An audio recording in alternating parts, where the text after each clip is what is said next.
سورہ یوسف کی آیت نمبر 43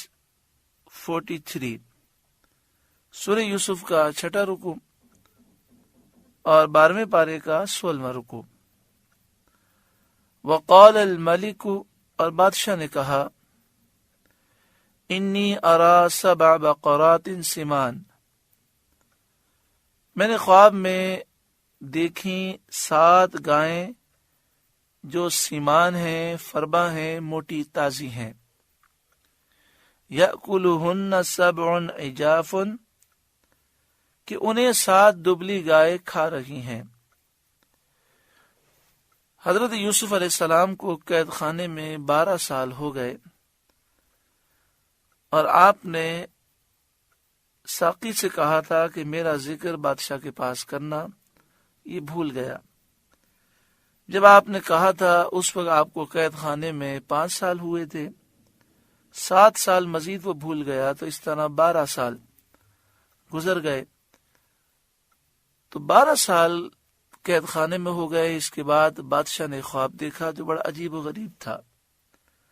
اس میں جو بہت بڑی عجیب بات تھی وہ یہ تھی کہ موٹی گائیں جو ہیں وہ دبلی کو نہیں کھا رہی تھیں، بلکہ دبلی گائیں موٹی کو کھا رہی تھیں۔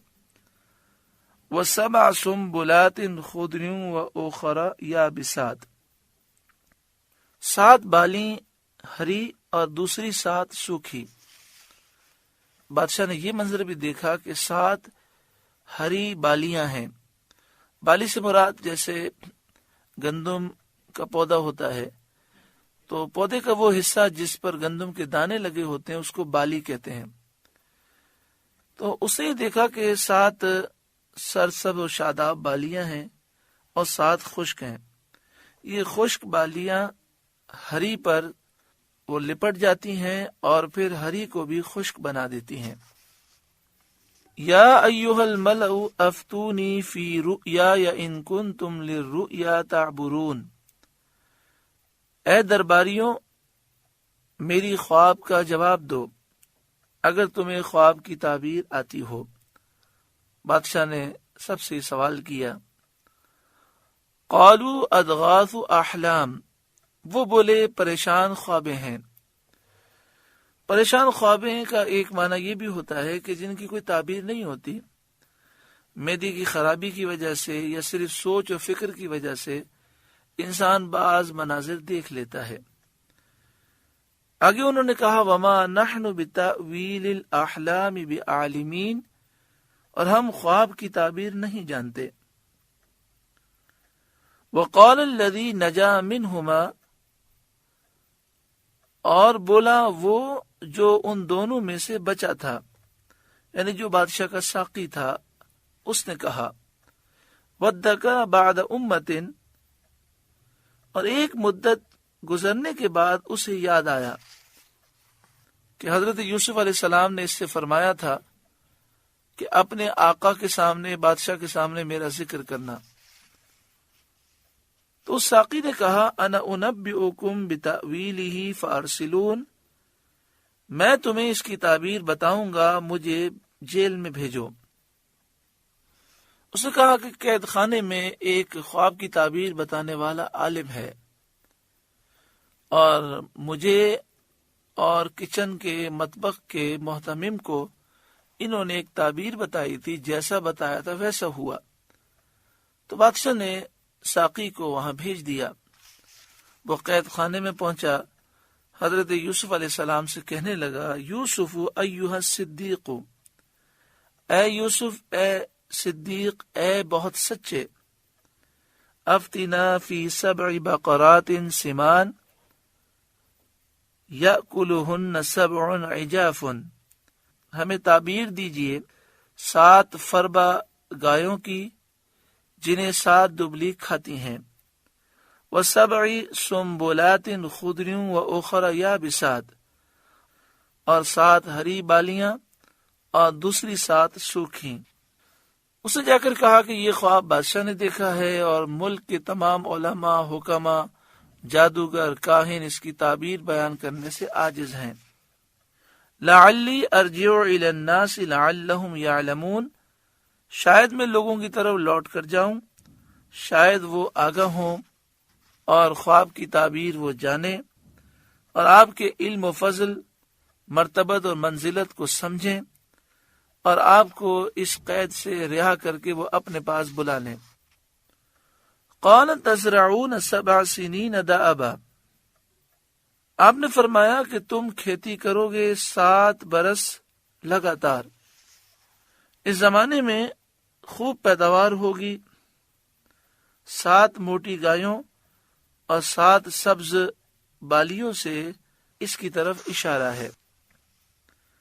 فما حصدتم فذروه في سنبله الا قليلا مما تأكلون، تو جو کاٹو اسے اس کی بال میں رہنے دو مگر تھوڑا جتنا کھا لو، یعنی مراد یہ ہے جتنا تمہیں کھانا ہے اس پر سے بھوسی اتار لو، اسے صاف کر کے کھا لو اور باقی کو ذخیرہ بنا کر محفوظ کر لو اور بالی ہی میں رہنے دو تاکہ خراب نہ ہو اور وہ آفات سے محفوظ رہے۔ ثم یأتی من بعد ذلک 7 شداد، پھر اس کے بعد 7 شدید برس آئیں گے، قحط سالی کے 7 سال ہوں گے۔ یأکلن ما قدمتم لہن الا قلیلا مما تحسنون، کہ یہ 7 سال سب کچھ کھا جائیں گے جو تم نے ان کے لیے پہلے جمع کر رکھا تھا، مگر تھوڑا جو تم بچا لو۔ یعنی حضرت یوسف علیہ السلام نے فرمایا کہ جو دبلی گایاں ہیں اور جو سوکھی بالیاں ہیں ان سے مراد 7 برس ہیں جو قحط سالی کے ہوں گے، بارشیں نہیں ہوں گی، اور جو تم نے ذخیرہ کیا ہوگا یہ پورے 7 برس میں ختم ہو جائے گا۔ الا قلیلا مما تحسنون، مگر تھوڑا جو تم بچا لو، یعنی اس سے مراد یہ ہے کہ بیج کے لیے تمہارے پاس کچھ اناج بچ جائے گا تاکہ تم پھر اس کے بعد اس سے کاش کرو اور اگلی فصلیں اگاؤ۔ تو اب دیکھیں 7 برس تو وہ گزریں گے جن میں خوب بارشیں ہوں گی، 7 برس وہ گزریں گے کہ جن میں قحط سالی ہوگی، تو 7 اور 7 یہ 14 برس ہو گئے۔ پھر اس کے بعد کا جو برس ہوگا اس کا آپ نے ذکر فرمایا، ثم یأتی من بعد ذلک عام فیہ یغاث الناس، پھر ان کے بعد 1 سال آئے گا جس میں لوگوں کو می دیا جائے گا، بارشیں ہوں گی، وفیہ یعصرون، اور اس میں رس نچوڑیں گے، یعنی انگور کا رس، تل اور زیتون کا تیل نکالیں گے۔ یہ سال کثیر الخیر ہوگا، زمین سرسب و شاداب ہوگی، درخت خوب پھلیں گے۔ الحمدللہ سورہ یوسف کا 6واں رکوع مکمل ہوا۔ اللہ تبارک و تعالی اس رکوع کے نور سے ہمارے قلوب کو روشن منور فرمائے۔ یہاں پر یہ بات عرض کرنا ضروری سمجھتا ہوں کہ خواب کی تعبیر کا علم ایک مشکل علم ہے۔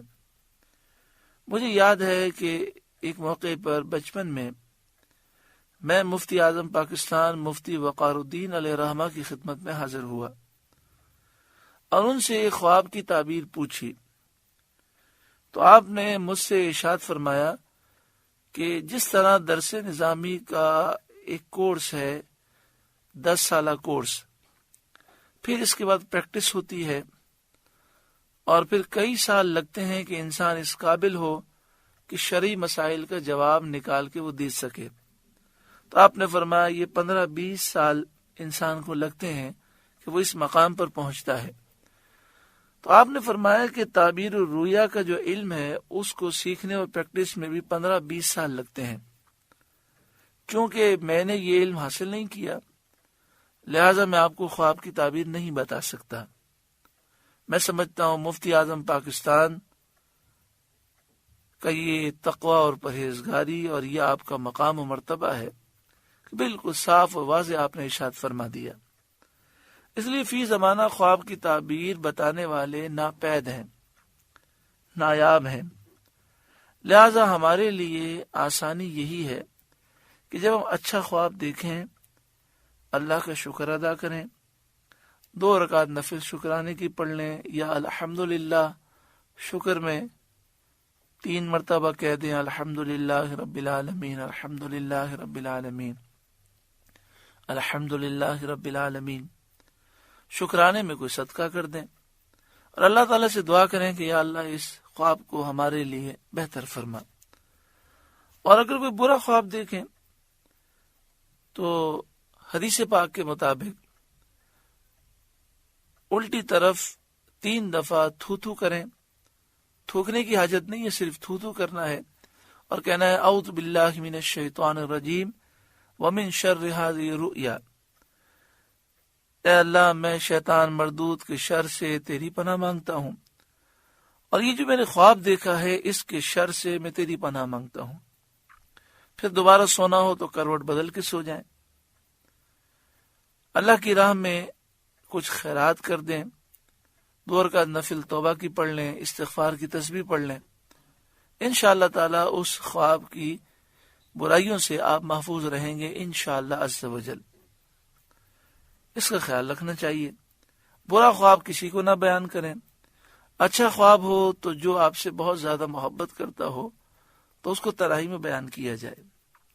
یہ بھی بات یاد رکھیں کہ نبی اکرم صلی اللہ علیہ وآلہ وسلم کی زیارت ہو، صحابہ یا اولیاء کی زیارت ہو تو یہ چیزیں چھپانی چاہیے، کیونکہ جب انسان یہ بتاتا ہے تو پھر برکتوں سے محروم ہو جاتا ہے اور پھر یہ راز کھلنے بند ہو جاتے ہیں۔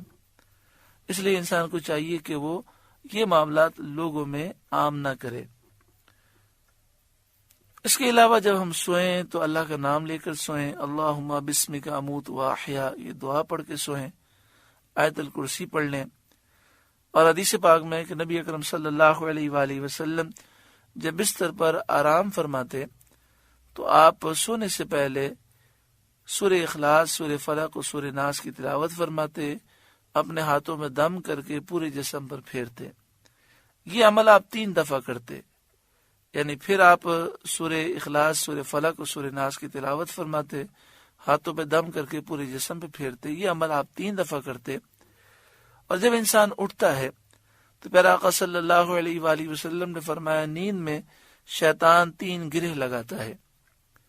جب انسان کی آنکھ کھلتی ہے مسلمان کی اور وہ اللہ کا شکر ادا کرتا ہے، الحمدللہ الذی احیانا بعد ما اماتنا والیہ النشور، یا وہ یہ کہتا ہے اللہ تیرا شکر ہے، ایک گرہ کھل جاتی ہے۔ تو اس طریقے سے انسان کو چاہیے کہ وہ اللہ تبارک و تعالی کی عبادت کرے اور حمد و ثنا کرے۔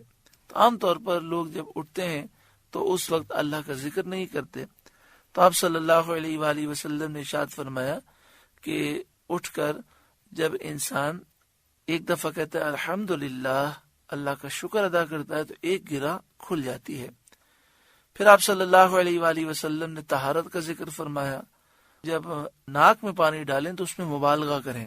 شیطان رات ناک کی جڑ میں گزارتا ہے، تو انشاءاللہ تعالی اس کی برکت سے دوسری گرہ بھی کھل جائے گی، اور جب نماز ادا کرتا ہے تو تیسری گرہ بھی کھل جاتی ہے۔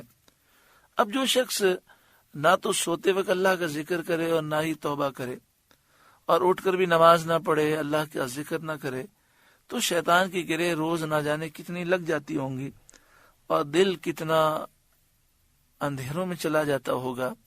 اللہ تبارک و تعالی ہم سب کو نفس و شیطان کے وار سے محفوظ فرمائے۔